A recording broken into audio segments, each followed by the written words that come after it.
tried to do really austere artwork a couple times and it didn't suit me. So I do try to, with humor, kind of attack some of the weird things I see happening in society so that it's approachable. Like a comedian, like a stand-up comic would put your eye on something, but not lecture. I've done the lecture drawings and they just like, I want to burn them. Okay, well, as far as these drawings go, they are filled with a lot of ironic and satirical humor. But something that's very specific to this show is that you talk about that these drawings are an expression of love for science and for science fiction, and knowing the difference between the two. Correct. So tell us what you think the difference is between the two. As one's based on data and experiment and research and fact. You have 100 people or thousands looking at something and looking through all the numbers and coming up with hypotheses and then experiments to theory. Science fiction is what ifs. What if we could travel at the speed of light or greater? Right now, scientists know that's never going to happen. Science fiction, always. But you start seeing people throwing science out completely and making stuff up, and no amount of research, experiment, seen with their own eyes can change it. If you could pick a drawing in this room that is the perfect balance between science and science fiction, which one would you choose? Maybe it's me in my condo. I set the videos of scientists and things describing UFOs and what they could be, and UFO debunker, and a little of the original UFO history. And that kind of tells you what I think about UFOs in a nutshell. But I would absolutely believe that aliens were visiting the planet if I saw it out the window. That's a good meld right there. I like to think there's flying saucers going around, but I'm very skeptical about it. I think there's life on other planets. I really believe that, in this vast universe. Do I think they're coming here to this little blue dot? No, I don't think so. Well, that brings me to my next question, especially since you pointed out your drawing of you in your apartment. At what point do you feel like you want to add a multimedia part to your drawings? If it has a TV screen in it, and was set up to have video in it because I photographed my television in it specifically, because I wanted to do a contrast. And I like adding color via the TV screen. With the drawing Target, that was supposed to be a video. It was supposed to be a video for years. I sat on this old-timey photograph I found in a junk store, and I thought, I gotta use this for something. It's perfect. It would have a screen, and then I can put a UFO in it.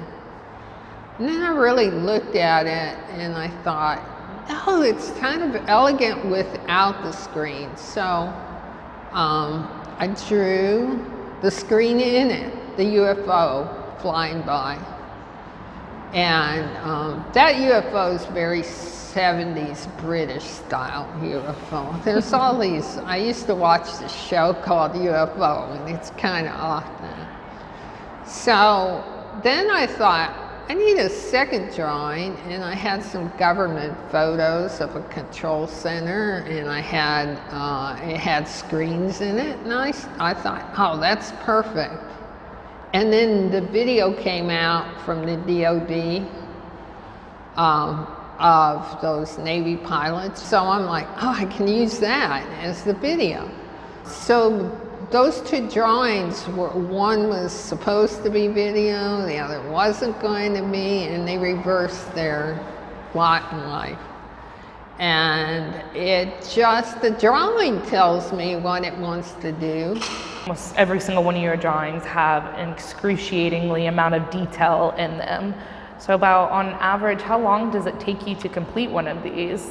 The biggest drawing over there with the woolly mammoth and woolly rhinoceros took like 2 months or so. They can take anywhere, the big ones, 2 months to 6 months. The standard size, which all printmakers know is 22 by 30, is usually a month.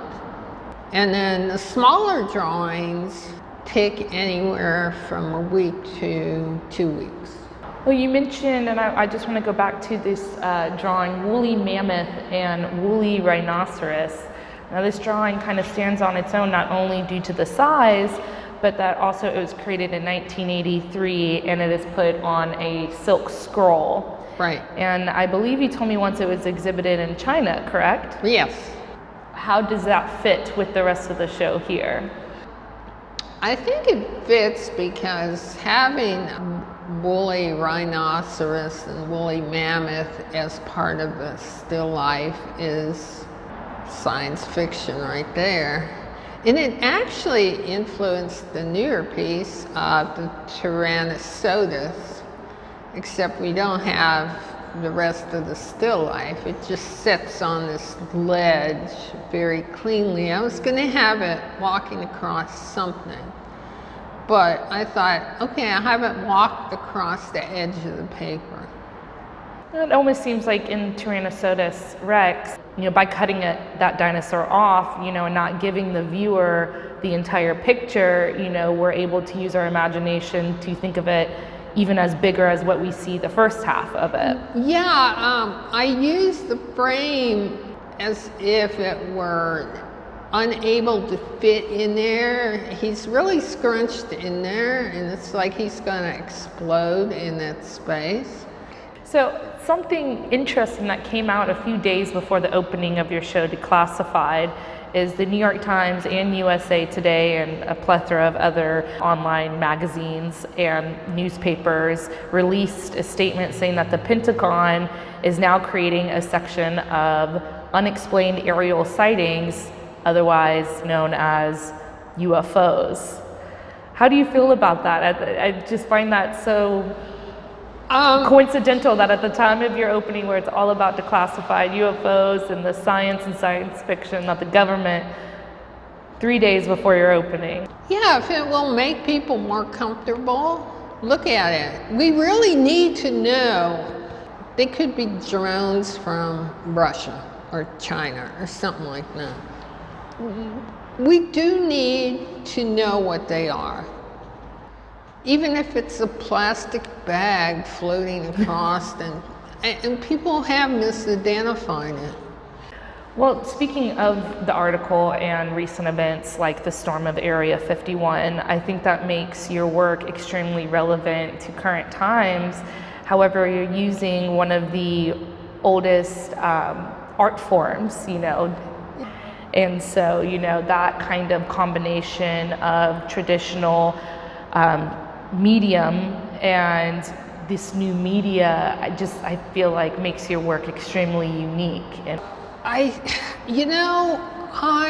love drawing. I love doing it. I just could sit there and work on something. But I also have that storyteller gene in me, and technology has provided a way to extend what you're seeing. Without the sound or the video, it's an instant in time, just a second, like nanosecond. And as soon as you add the sound or video, you start stretching the whole time frame out, and you can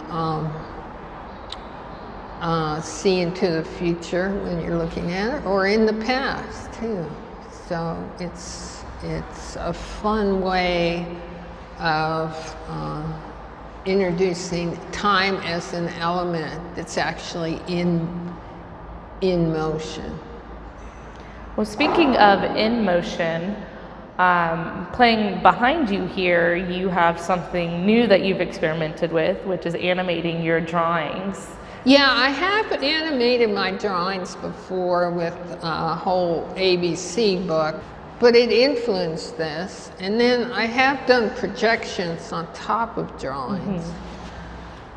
I didn't want to do that either. I just wanted to create these little animations that were the antimatter version of the drawing. Or, you know, like, remember the episode with Spock with the goatee, the evil Spock?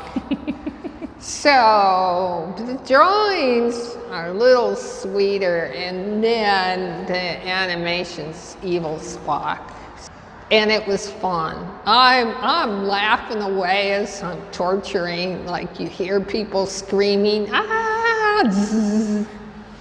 And then I thought, God, you know, sci-fi people who do like sci-fi movies just must love when they hear like, oh, and then we crushed the whole building, because it is kind of funny. Yeah. I do it over the edge, so it becomes ridiculous, and that makes it fun. Well, speaking of fun things too, I also want to mention some of your pocket art pieces, because they are quite clever and funny and the perfect takeaway. Yeah, those came about because of the wildfires in California, not this year, but a couple of years back. A lot of people lost their lives, and towns were just smoldering. And one person said, oh, we ran in to save this painting we loved. And I thought, you risked your life for a painting? And I can understand loving art, but I mean, I don't think there's much I would grab onto, because actually art can be replaced. Yeah, I know if it's like a Van Gogh, it's in a museum, you know, but I mean your general art collection where collectors are collecting up-and-comers or medium-tier artists. And I didn't want people to risk their life over one of my drawings. I'm still alive, I can make you another one, yeah. So I came up with this pocket art, and I also based it on like the Ronco products. Has this ever happened to you? And I did the drawings because I do a lot of neat drawings on Post-it notes. So I did that. I did it on better paper. We got the archival Post-it note glue. And the drawings that you can do with what you want. You can just stick them on a wall, or you can put them in a little cheapy frame if you really want. Give them away, put them in birthday cards. Do with it what you want. Buy a bunch of them, arrange them any way you want.